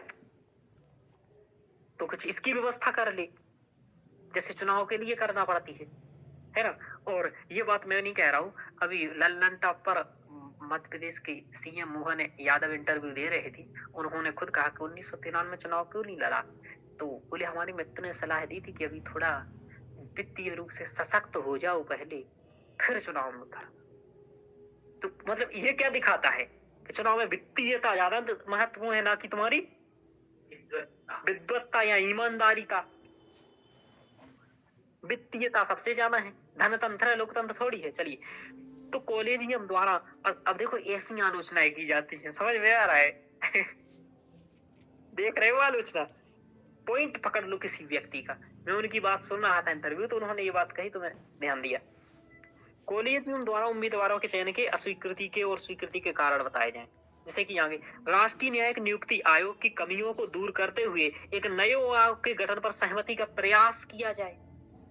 ठीक है कि भैया ये एक उपाय देंगे, आप सुझाएंगे इसके बारे में, और क्या बताएंगे?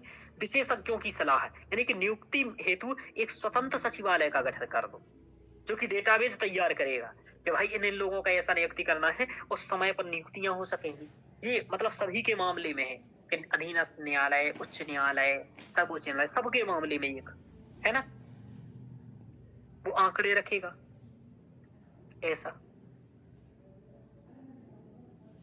जब तक कोई महत्वपूर्ण निर्णय नहीं है तब तक कॉलेजियम की सिफारिश पर नियुक्ति की जाए, ऐसा भी आपको करना है ना। अंततः जब तक कोई महत्वपूर्ण निर्णय नहीं आ रहा है, इसके बारे में लिया जा रहा है, तब तक कॉलेजियम की सिफारिशों की नियुक्ति की जाए, क्योंकि न्याय में देरी न्याय में ना मिलने के समान है।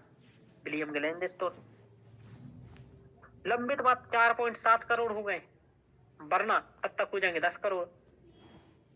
ठीक है, ऐसा लिखना नहीं है 10 करोड़ हो जाएंगे, मतलब बढ़ जाएंगे। ठीक है, समझ में आ रहा है रोशनी? हाँ सर। सुन रही हो सुप्रिया? मंजू जी, मंजू जी तो भाग जाती हैं लगता है। चलिए, अधीनस्थ न्यायालयों हेतु सर्वाधिक लंबित बात है अखिल भारतीय न्यायिक सेवा का गठन विधि आयोग का सुझाव है, तो इसको भी बढ़ावा दिया जाए। समझ में आ रहा है क्या? उनके लिए तो कम से कम समाधान कर लो, यहाँ दोनों का नहीं हो रहा है। ठीक है, अखिल भारतीय सेवा बना लो, विधि आयोग ने कहा, उन्होंने कहा, मुर्मू ने। तो ये वाली बात है।